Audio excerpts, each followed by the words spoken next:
Okay, any questions here?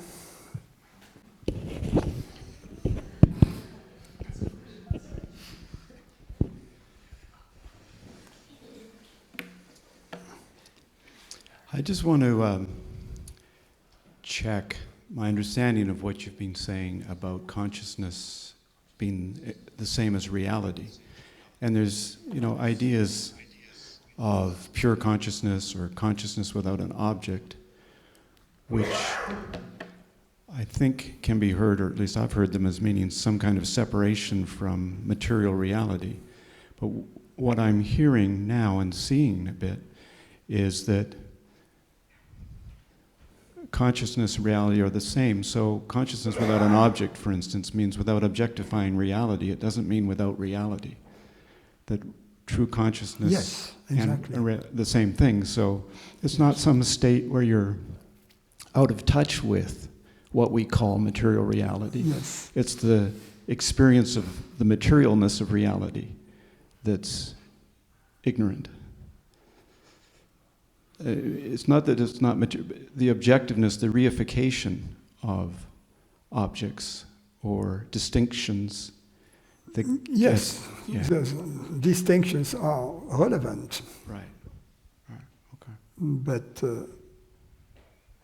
there are various shapes of that which has no shape and all shapes.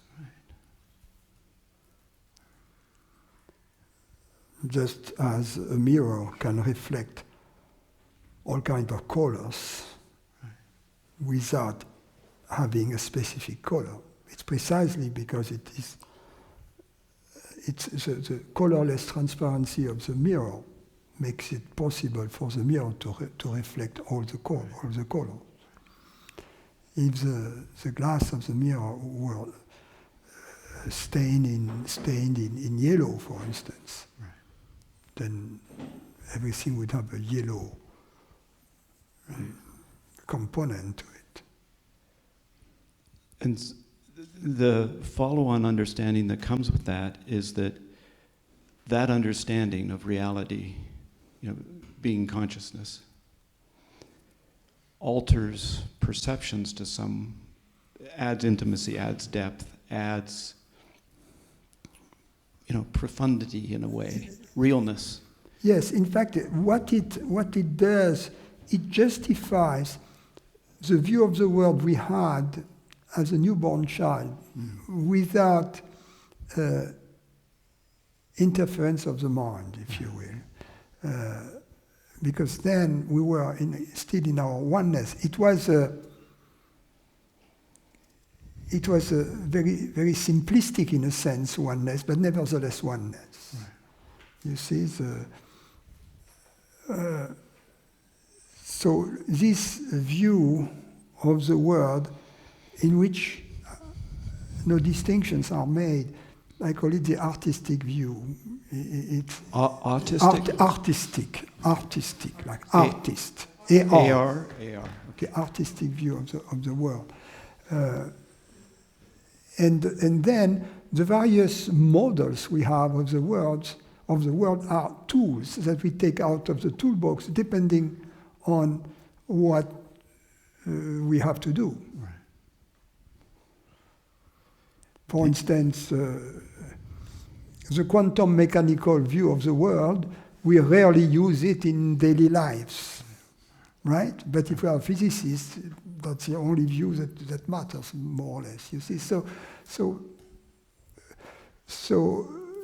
each model is relevant according to the usage we have for it. Right. But none of those models is absolute. Right.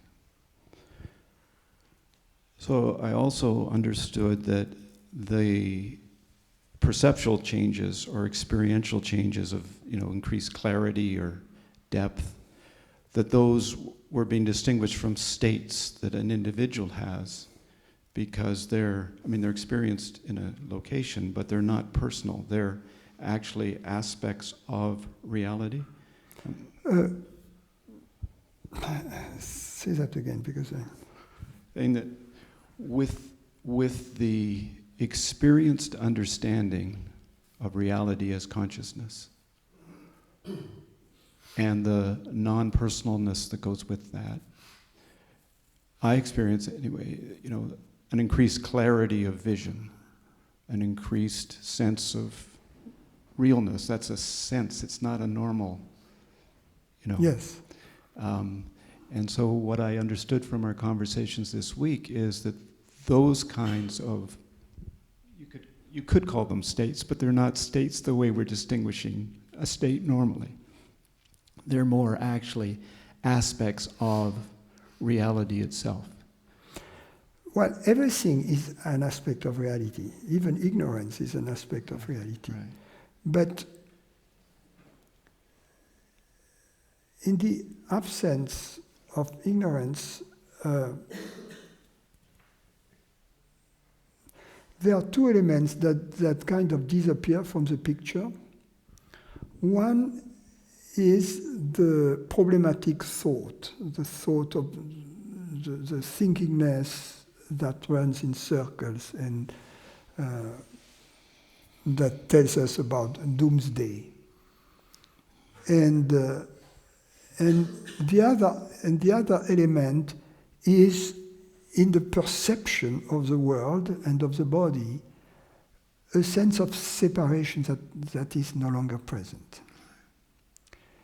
In other words, that our default state is the artistic view of the world.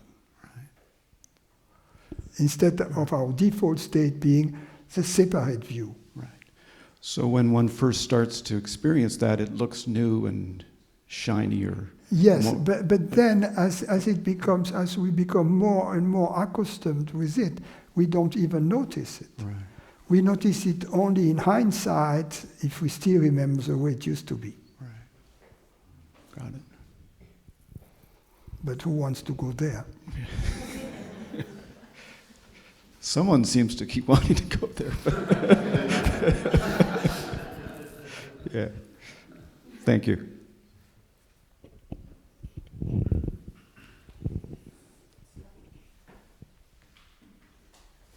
Hi, Francis. I feel really compelled to ask you about coincidences and synchronicities. I've heard different teachers say there are no coincidences. And I just real briefly want to explain why I'm asking the question. I was at a ayahuasca retreat 2 weeks ago in Mexico, and 13 people became one person, I was the only spiritual seeker there, but we were all searching for liberation, and we all came together in love. And it really felt to me at the time that everyone here was meant to be here. And on this trip, I happened to, a strange set of circumstances. I'm going to be alone tonight in San Diego and flying home tomorrow. And I reached out to one of my closest friends on Thursday because it was his birthday. He's like a brother to me. I've known him for 45 years. And he lives in Atlanta. And I only mentioned where I was because we were having this biblical rain. He's in San Diego. He lives in Atlanta. Yeah, But I mentioned to him that, I'm in San Diego and this rain is crazy. And he said to me, I'm going to be in San Diego on Saturday night.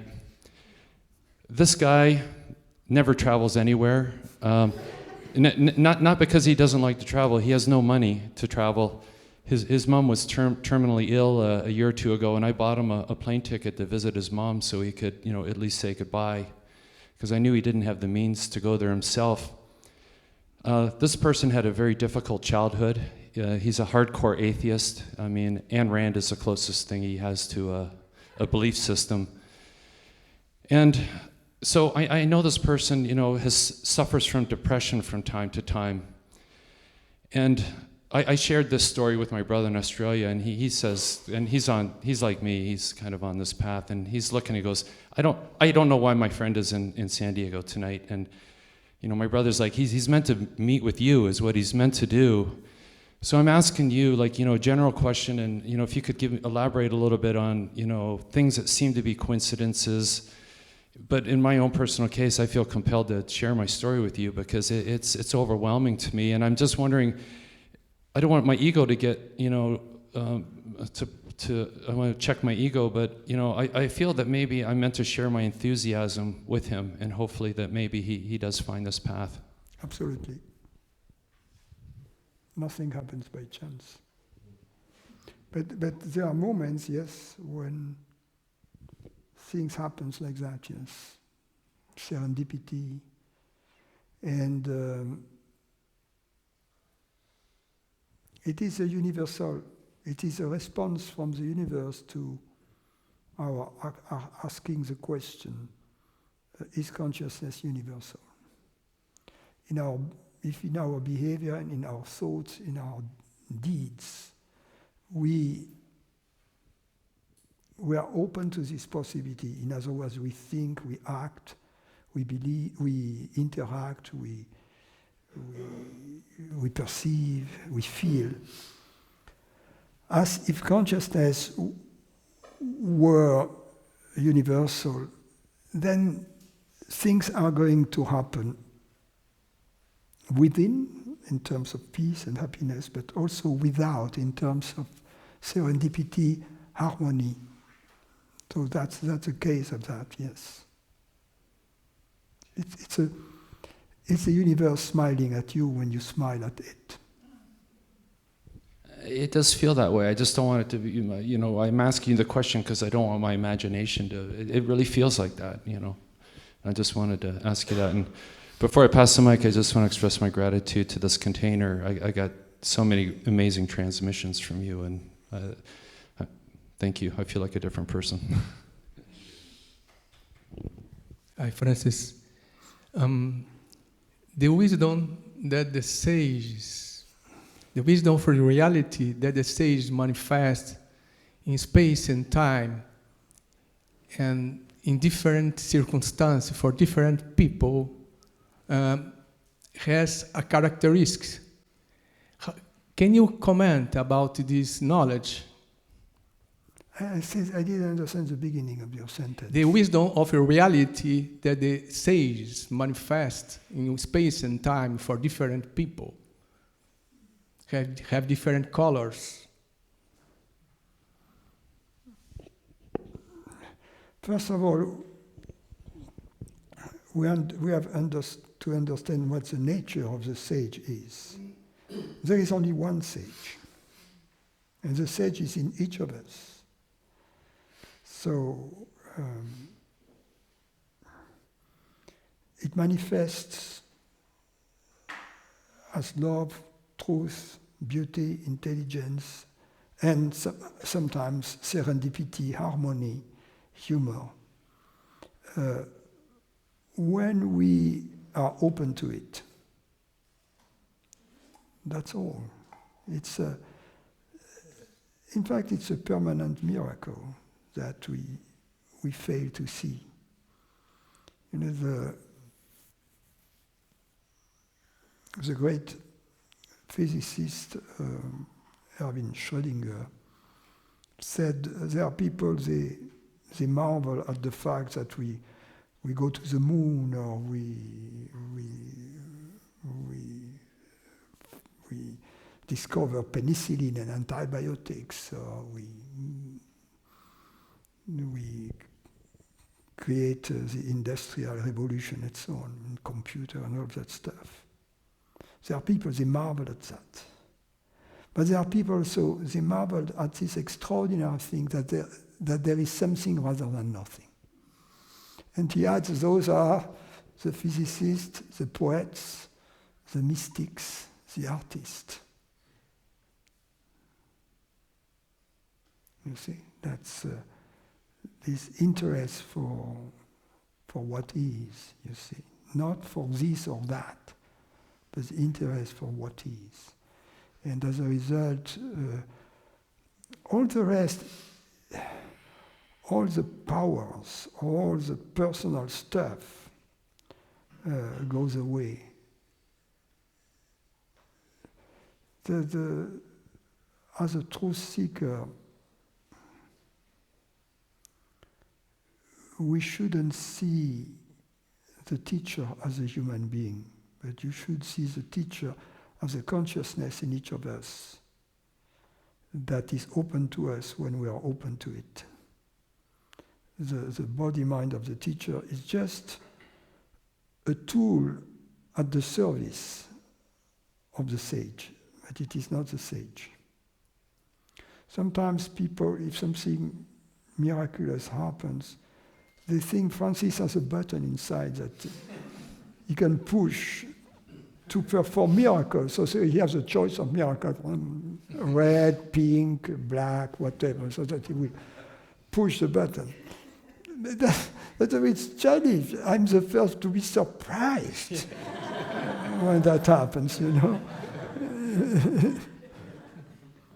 So, because then otherwise, you know, if Francis was different, or the human teacher, was different from the truth seeker, then there will be a big question, because the truth seeker will feel, well, this guy, he has wings. He's an angel, he has wings. I don't have wings, so I can never be like him. You see what I mean? Yeah. So that's why it's important for the teacher to be human, in a sense, and to have the same human frailty, sometimes even to have colds. You see, otherwise, I mean, if it were true that the teacher has power, you know, a legitimate question would be, then why do you have cold?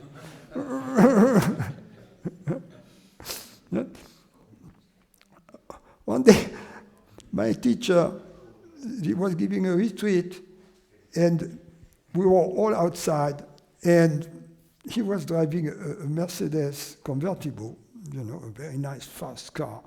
And he was leaving for the afternoon with his companion and a friend of us who was behind. And as he pushed on the gas pedal, you know, he was in reverse. And the beautiful car went into a wall in the back. He almost killed the friend who was behind. And then a lot of the attendants, all these attendees of the retreat, said, well, this guy is not a sage, he has an accident. You see? So that's the difference between what you are talking about here and New Age stuff. The New Age sage has a lot of power, but is miserable.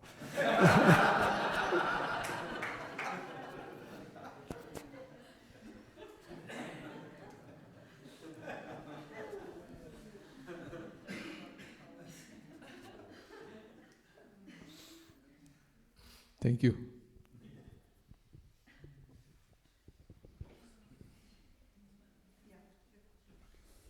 There is a poem by, what is it, Tayumanavar, this poet, Indian poet, I think it's Tayumanavar, 16th century, about the guru. And he compared, in this poem, he compares the guru as a deer that the hunter sends to the herd of deer in order to take them to the hunter. So the deer has to be a legitimate deer, right? So the guru is not the hunter, the human guru is not the hunter. He's just a deer like the other deer. Hi, Francis. I have a question about do all living beings have consciousness besides human beings? Of course, yes. They are sentient, is what you mean, yes, obviously. All sentient that's a koan. All sentient beings are sentient. All, I'm sorry? I mean, the sheep, the chicken, the deer, all sentient. Thank you.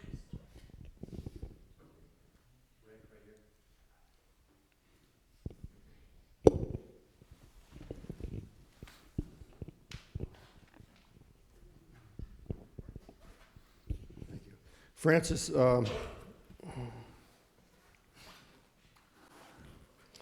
if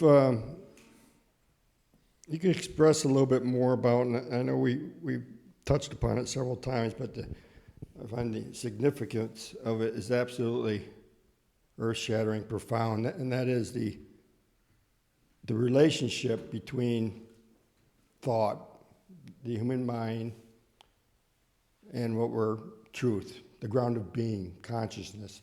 And I ask that because even investigating, taking, for example, a larger outlook, humanity, it seems that for centuries, the human mind has endeavored to explore, to find, to seek that, always mentalizing it, if that's a word, mentalizing it, through countless religions, philosophies, even science, to know the mind of God, for example. Always falling short, and then hopefully, perhaps along a short life, somebody stumbles across a sage that says, well, you're just looking at things wrong. It's right here, right now, closer than your breath. Stop thinking about it. Which keeps pointing back that there is no relationship between thought and the ground of being, which is really, to say that is easy, but that's so very profound. But then you see stories, people that their life has turned upside down through loss or what have you, and then all of a sudden they may get a better glimpse of the truth. Their reality turned inside out, the way they view things. Again, because we can't get beyond the ideal of the truth. And to say that, it's just so easy to have the ideal of that, but it's like, what does one do with that? I mean, it certainly blows any concept of a practice out of the water. And it seems like every religion kind of gets almost there, but then they get into the ideas, and then it gets diluted again. A great sage comes along, great pointers, but then it gets lost in transition, more concepts again, and it defeats the purpose.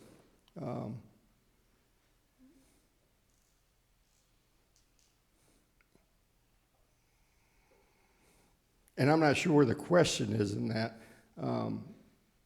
Certainly, when you hear, well, the greatest teaching is silence, well, that certainly kind of points to that, because you kind of let go of some preconceived notions. But the relationship between thought and consciousness, or the ground of being,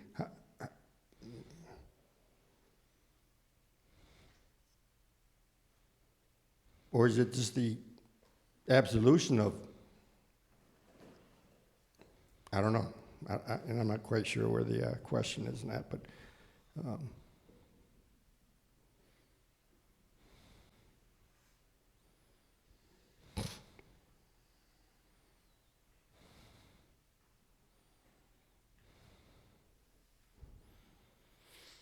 I think one of the, I'm not sure I'm getting your question, but regarding the connection between consciousness and the ground of being, between the mind and the ground of being,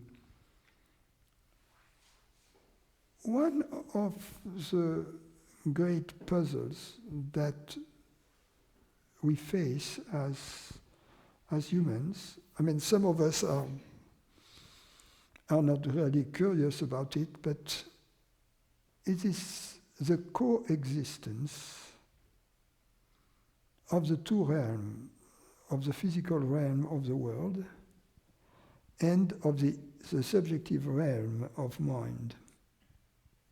You see, that's a great puzzle.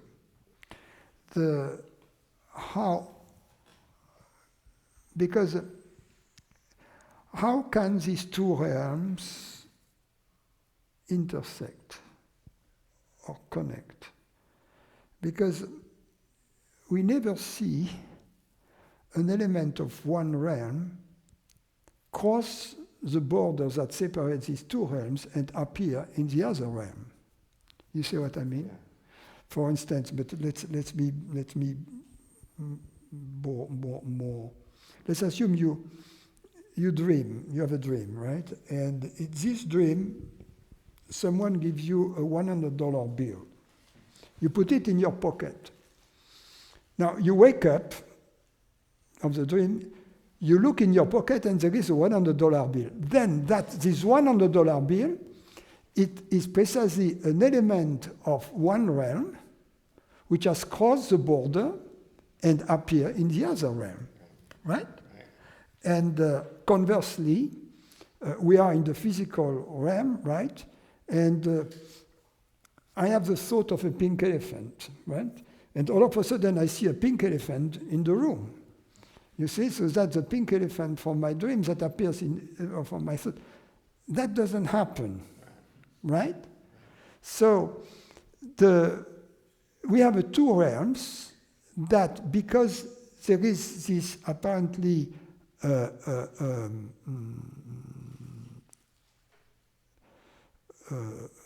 Trump wall between the two realms.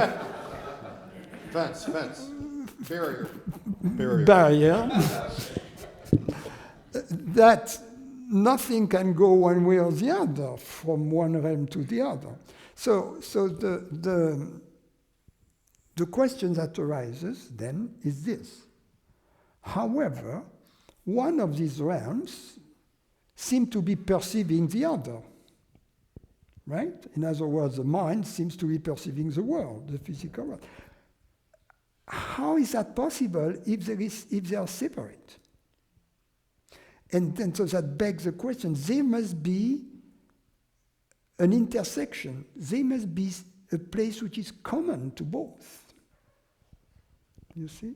And that's a great puzzle. Well, perhaps it doesn't puzzle you, or it doesn't, but it's a great puzzle. And if we, I remember as a very young child, I mean, the distinction between the two realms was, for me, sometimes this thought would come to me and it was almost obsessive.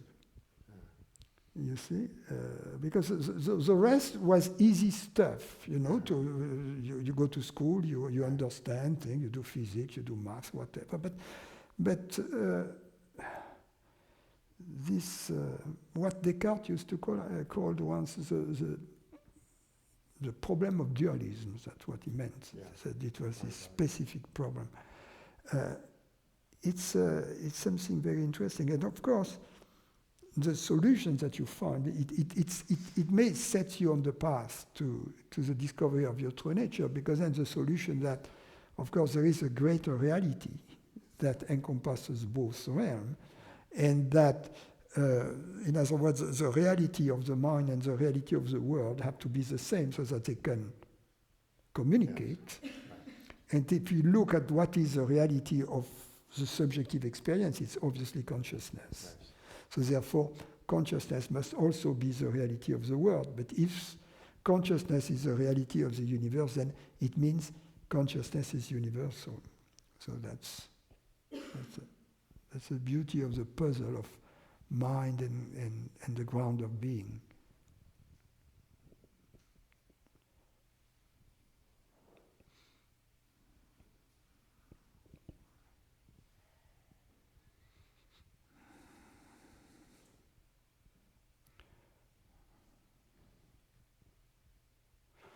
regarding religions, I think for a truth lover, it's important while we are alive to mention that no religion should be built after us. You see what I mean? It's a good service to our children and grandchildren. You know, that after we pass away, that they don't attribute to us these extraordinary powers, and that it doesn't become a cult of personality. We have that enough in the Soviet Union and other places.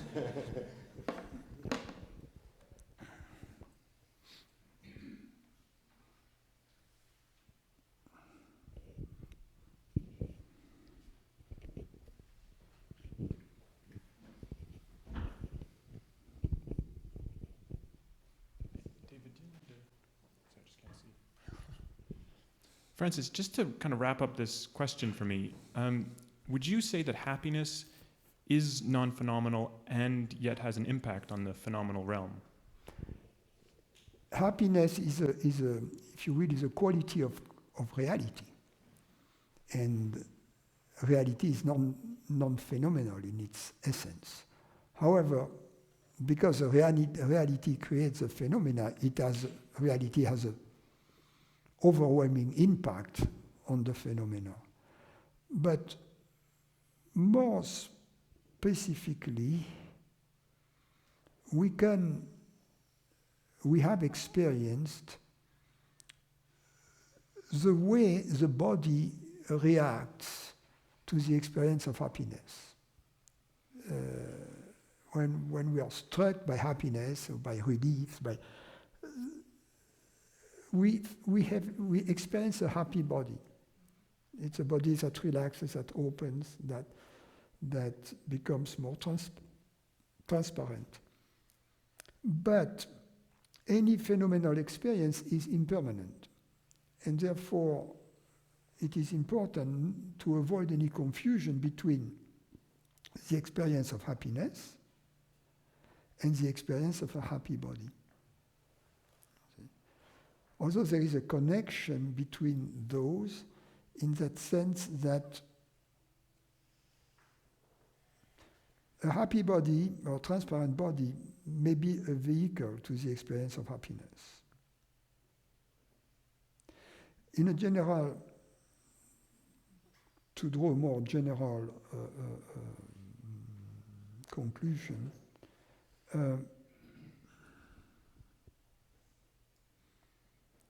the conditions that prevail in the body and in the mind as a result of a glimpse of our true nature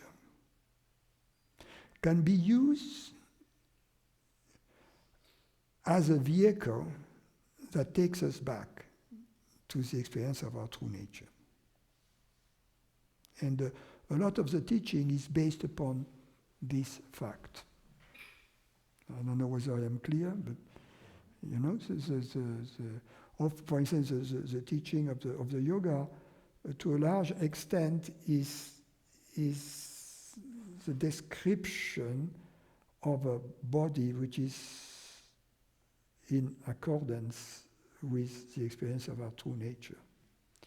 And somehow in a perhaps clumsy manner, replacing the body in a situation which is somehow closer, at some point it may click. It's like when you are trying to find where a piece of a puzzle belongs. You know, you make various tries, you know, and then at some point they are far enough, but you know, clack, it will click. So the point is, how do you bring the other piece close enough to the one, and then when they are close, then, you see? So it doesn't need to be brought right there into position. It suffices to bring it somehow close enough, and then it will. It's the same thing when we because then there is a kind of attraction that finishes a job. It's the same thing when we try to understand something intellectually. Let's say we try to solve a problem in mathematics. And so we visualize all kinds of possibilities, all kinds of images, and we say, no, this one is not working, this is not. And at some point, we have one that is close enough, simple enough, and then it falls into place. It's the same with the teaching. The words that I speak about consciousness, they are never the experience of consciousness. But these words, they create images in our mind, thoughts.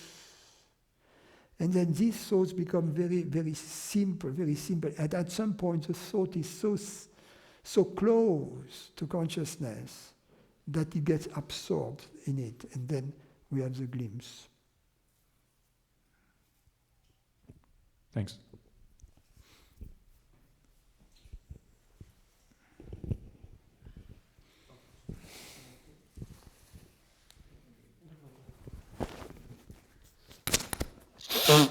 Hi, Francis. So I've been pondering over this phenomenal experience, generally of the entire mankind, whenever you are in Mother Nature's glory, whether it is the vast expanse of ocean or the beautiful mountain, endless mountains. And invariably, almost every one of us are in awe moment. It's like you just are kind of experiencing that peace and serenity. And so my question is,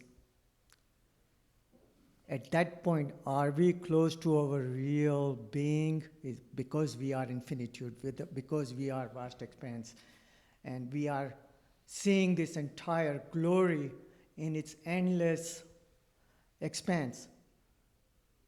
Yes. And perhaps that's the reason, are we seeing this closeness of oneness, or so-called, Yes, the experience of beauty be it apparently man-made, because beauty is always God-made. But in a work of art is apparently man-made, but the human being has been only a conduct and not a creator. Or the beauty of nature, God's beauty, yes, is a vehicle that takes us to our true nature. There is something in particular about space, great expanses of space. There are a few verses in the tantric, in the Vijnana Bhairava Tantra about that. They do it as an exercise, to be in front of. And there are some people who are not ready for that. They freak out when they see the space. I remember here we were looking for a house in this area before we bought this lot. And there was an open house somewhere, and we arrived before the realtor arrived. There were other people there outside the house, but it was a house with a distant views like here.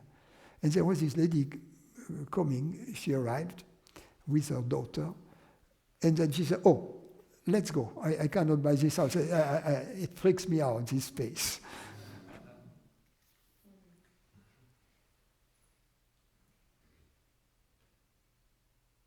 Afraid of coming out of the jail, like a bird who has been for too long in the cage. Afraid of freedom. But a lot of us, we have this fear somehow, of vanishing into the universe. Thank you.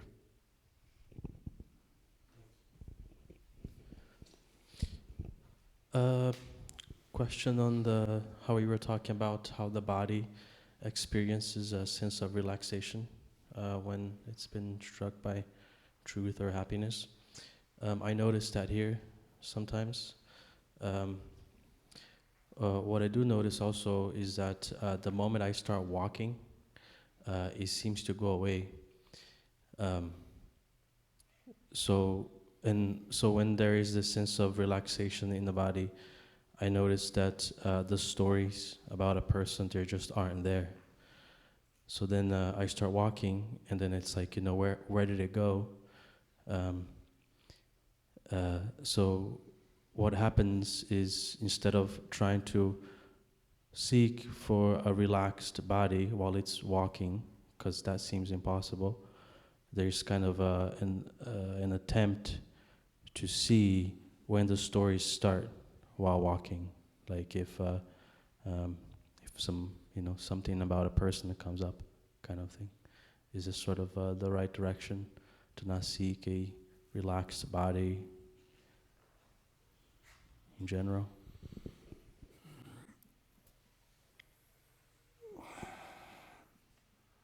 It depends what the goal is. If the goal is personal, is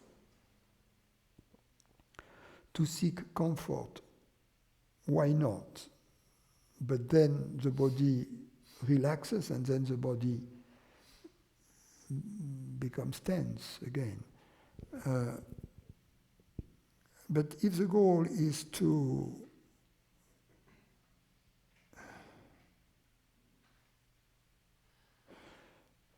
merge the body with the universe, to eliminate the separation, everything that goes in this direction goes in the right direction. And the goal is to feel one with the universe. No matter, you can create your own exercises. No matter how childish they are, they will work. Because they are in the right direction. It's like someone who is lost somewhere,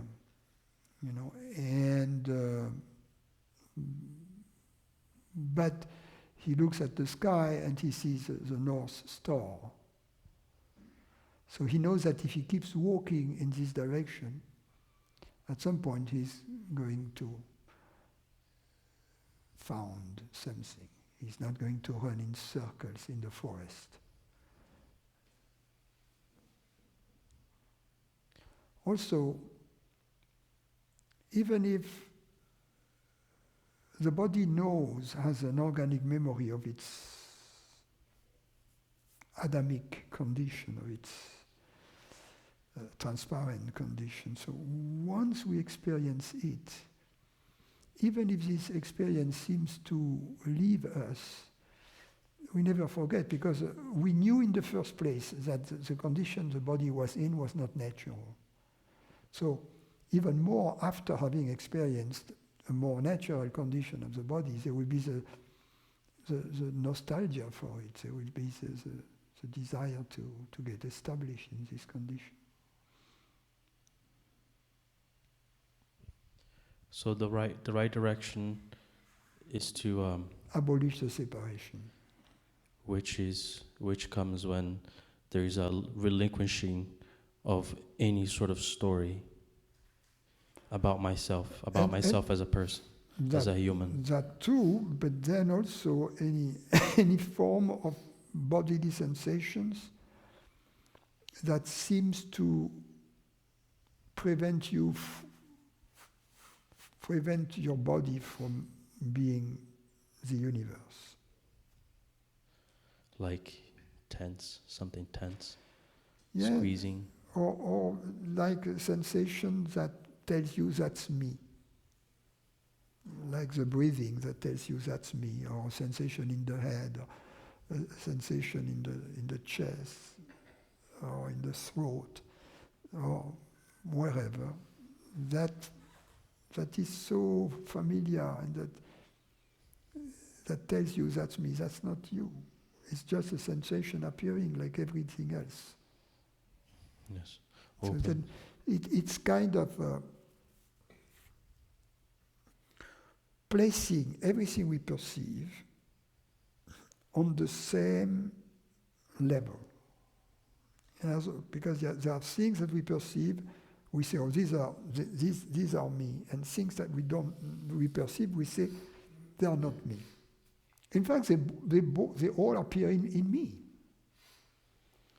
So, to abolish this separation, the Buddhists, they say, to abolish the distinction between me and non-me, between self and non-self. Yes. And this distinction is made not only intellectually through thoughts and concepts, but also perceptually through bodily sensations that seem to confirm this separation. Yes, and this confirmation is kind of unconscious, right? If just to notice, in my case, he's usually on the shoulder. For some reason, my shoulder is always moving forward. I don't really know why. And every time I see it that it's like that, it goes back. So it's basically happening so long as there is no attention on whatever is specific. All that is needed is to see it, and that's all there is to it. Nothing else is needed. I would have doubt that it would be only the shoulder. Any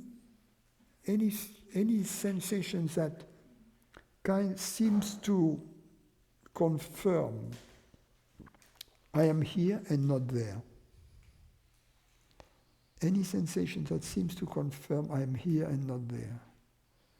Any sensation that, in other words, we have endowed with me-ness, with being me. Instead, we should grant the me-ness to everything we perceive, or nothing. But not some things and not other things, you see? That's the idea. Either everything is me, or nothing is me. It's better everything is me, it's more loving.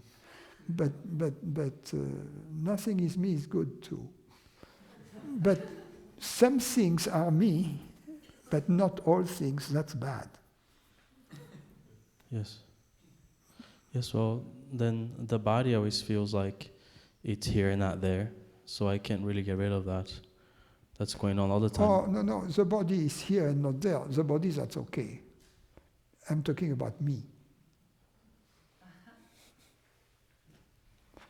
That the body is here and not there, that's fine. But it's me, consciousness.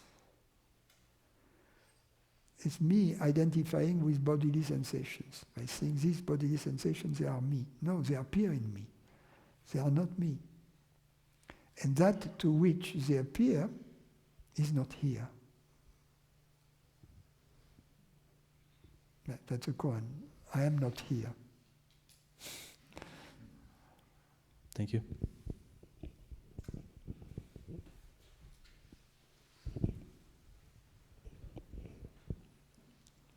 So what you were just saying has been what I've been... Beautiful kind of playing yesterday. Oh, Thank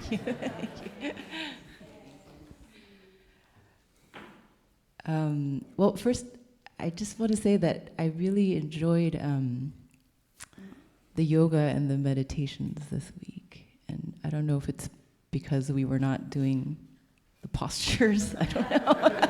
I just really enjoyed these visualizations. And like the one, where we place our head in an object out there, or like place our bodies in these giant hands. It was so like Alice in Wonderland, but it was really just so fascinating. And thank you for the information. well, because what I've been wondering about is precisely what you were just describing of like why is it that I feel I am here and not anywhere else? And for example, during the meditations, like sometimes there will be sounds coming from the kitchen, and I can see that both the sound is being perceived, say, through this apparatus, but both the sound and the perceiving apparatus are in me, and I am not anywhere. And yet there is this silly, I know it doesn't make sense to feel that I am where the perceiving apparatus is. You often give this example of the security cameras at the mall, and it doesn't tell you where the security guard is that's watching the camera. There can be many cameras, and the guard can perceive through all of them. Remotely. Yeah. So it's silly to think that the guard would be where the camera is, but that's kind of the feeling.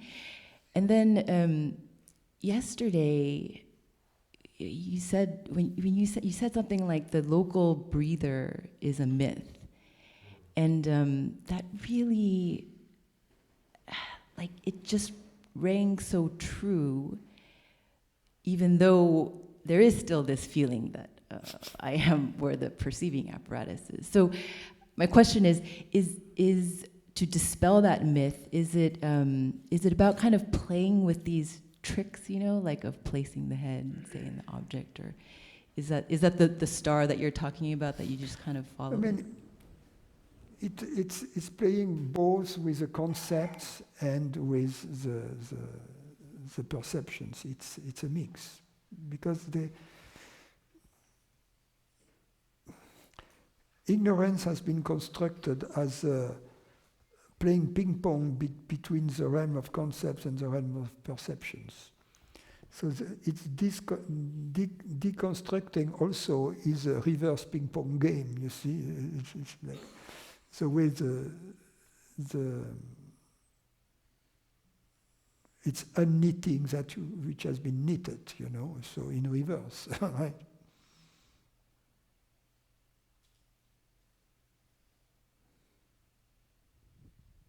Okay, I have one other question that's been nagging me, which is, I know that it's typical for, as we go along this path, that a lot of the things that used to interest us, fall away, or the activities that we used to do, or the company that we used to keep, that they shift, and it's often replaced by, interest in the truth, say, like reading about the truth, or watching videos, or thinking about the truth.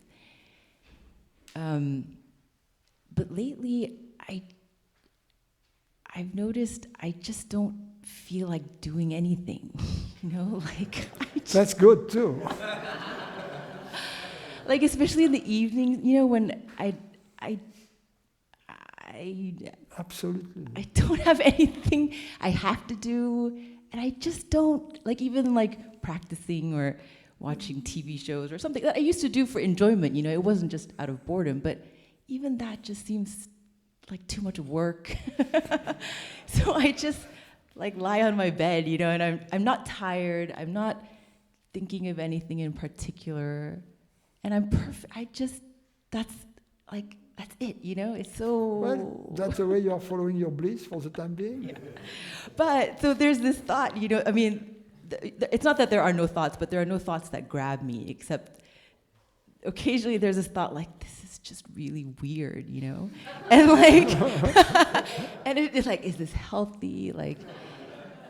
You're just wasting time and being lazy, And this morning, I remembered that you had said a while back that sometimes when we reach this state this place where there is no lack, that it can seem like it's nothing, I don't know, that it's just, there's nothing there.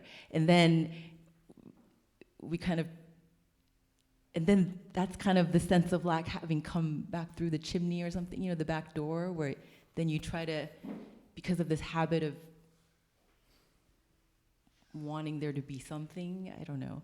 So I was wondering if that thing of I mean, I know it's just the mind saying these things to me, like, oh, get up and do something, but I just have no urge to do anything, you know? So this... it will pass. Okay. But so I'm not losing it. It's a transition, you know. You need to clean the slate before you can write on it.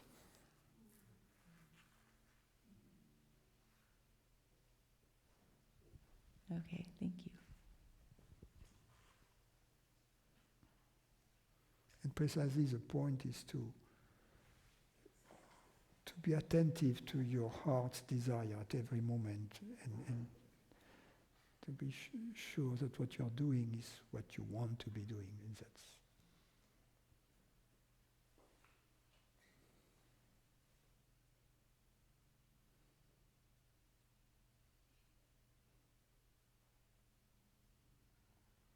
because at some point we find the right thing to do, and even if it seems silly to others, you know, it will be the right thing to do. Because at the end, you know, I often take the example of Mozart. It's so silly to make music, right? It doesn't make sense when you think about it from a practical point of view.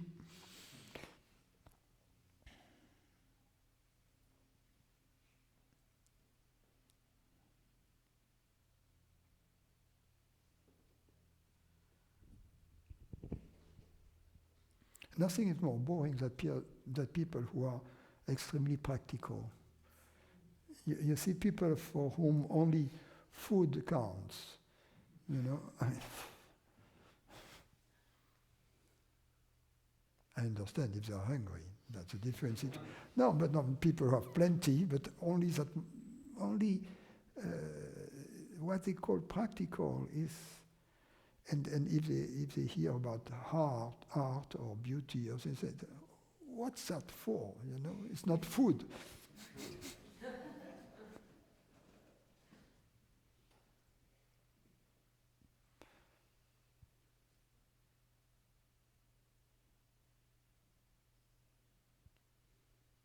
Sorry, I interrupted something. Yes.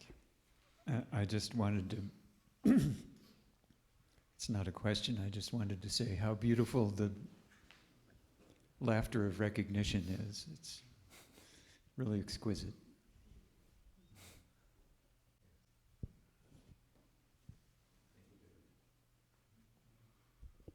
I have to see online whether I have some emails.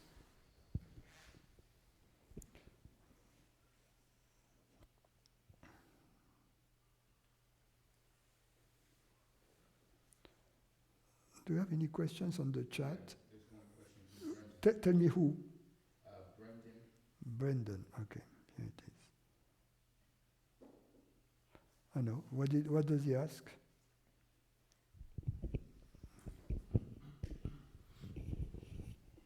He writes, I was wondering if you could comment on what happenings are. Of what? On what, I guess, you mean by happenings in the statement that nothing is happening.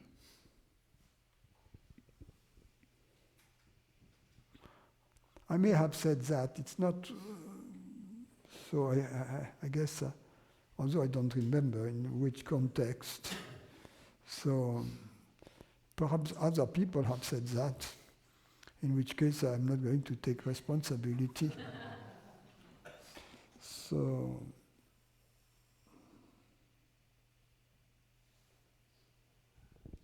If consciousness is nothing, then nothing is happening. what a better way to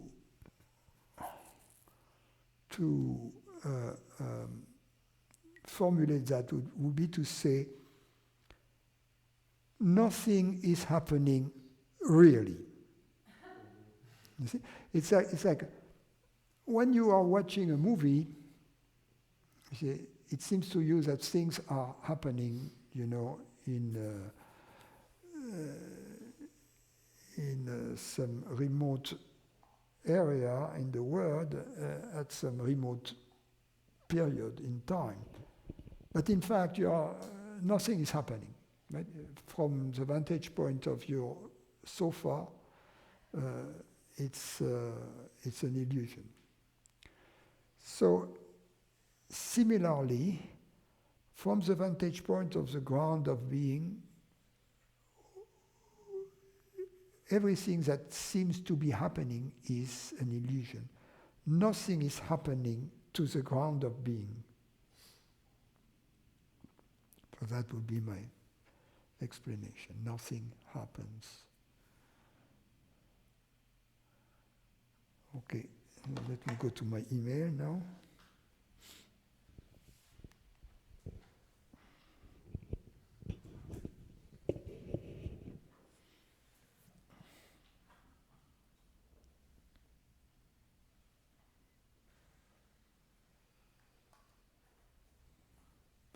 Nothing? Good. No more questions here? Oh.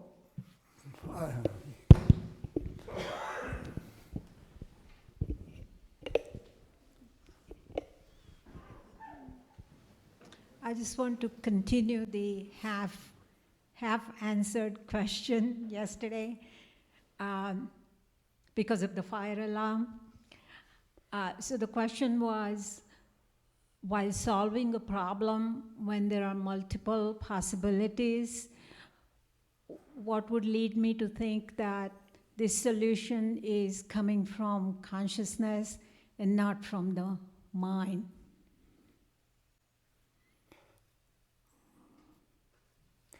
I'm not certain I understand the question.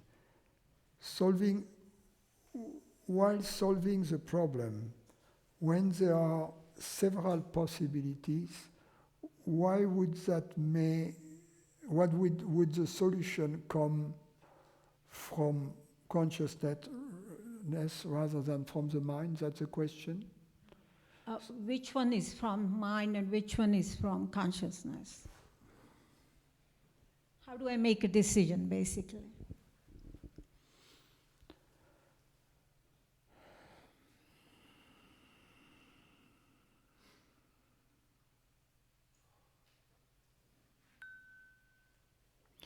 Well,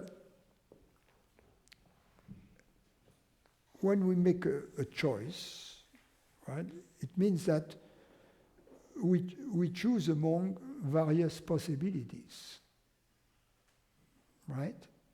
There might be only two, but if there is only one possibility, there is no choice, right? Right. Right, it's like when you live in the Soviet Union, you have only one kind of toilet paper.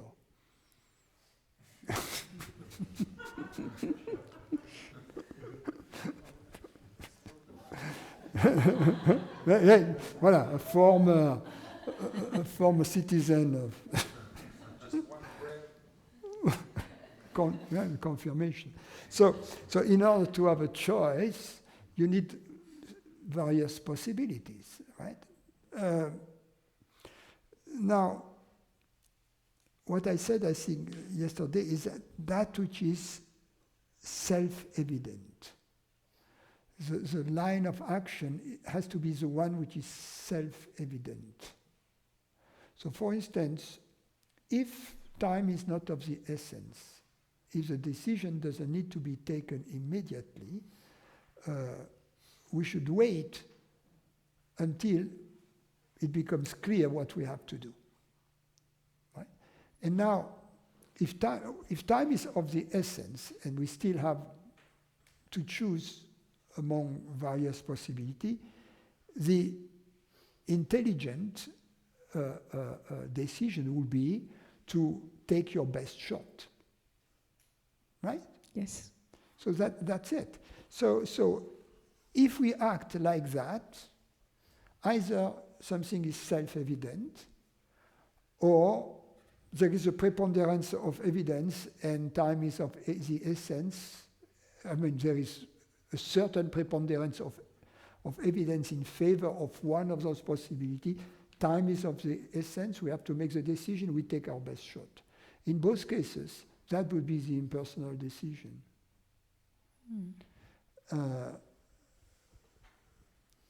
generally speaking, one way to define the impersonal decision is one which is made for the sake of truth, love, and beauty.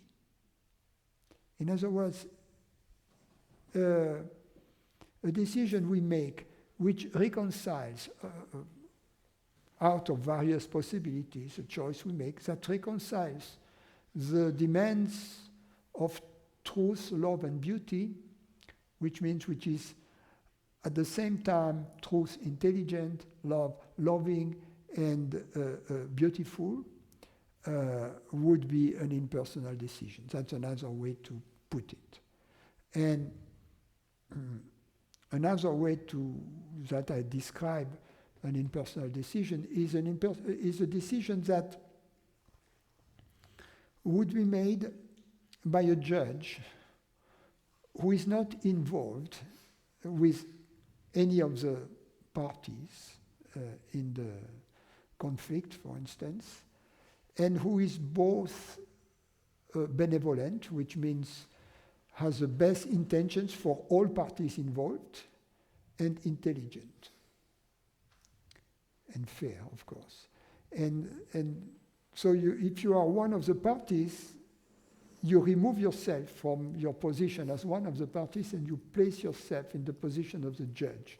Mm. And you try to find out what would these judges decide.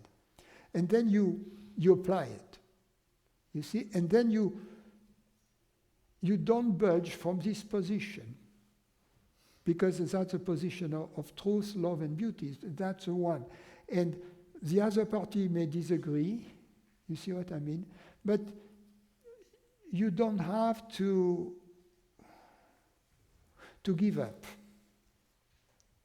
You see, unless the other party brings new argument to you, and the judge has to revise his decision or her decision in view of this supplement of information.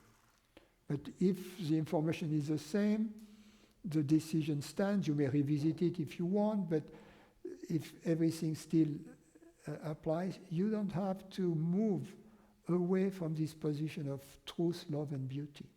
You know, you can stick to your gun. Because it's not, for instance, it's not loving to condone injustice. It's not loving for the person who is behaving in an unjust manner. To say, oh, after all, you're right, I give up. No. You see? You say, no, I think that's what is fair. I mean, you can convince me otherwise, but that's what is fair. So these are a few hints. And finally, the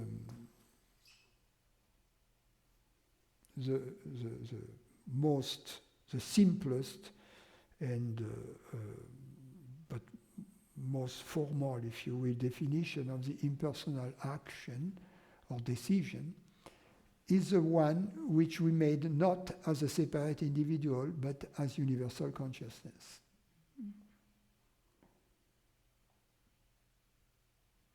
And it's very important because that's the yoga, you know, that's what you call in India the karma yoga. So that's what it is. It's not about that much about what we do, but most importantly, how we decide. Because the action follows the decision we make. So it's really the karma of the yoga of decision making and impersonal decision making. And it is a path to the truth because by making the impersonal decision, we are conducting an experiment into the nature of consciousness. And by making the impersonal decision, there will be a universal response of the universe. You see that we confirm the universality of consciousness. And at the same time, it will help us get rid of some flow we have. We have some fear inside us, which we have inherited from ignorance. Thank you.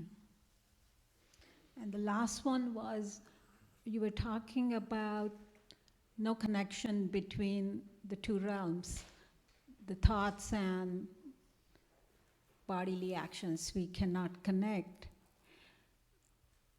Although they are not, I mean, they are in the consciousness, but not, it's a separate part of the, well, they are in the consciousness. I didn't say that they don't connect. What I said is that no element belonging to one of the realms is allowed to cross the wall that seems to separate them.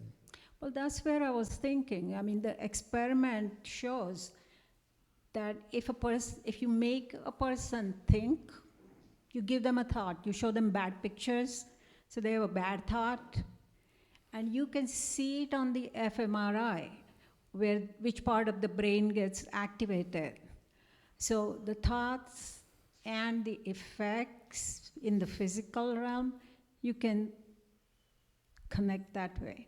Oh, yes, but that's what I said. I never said that there is no connection.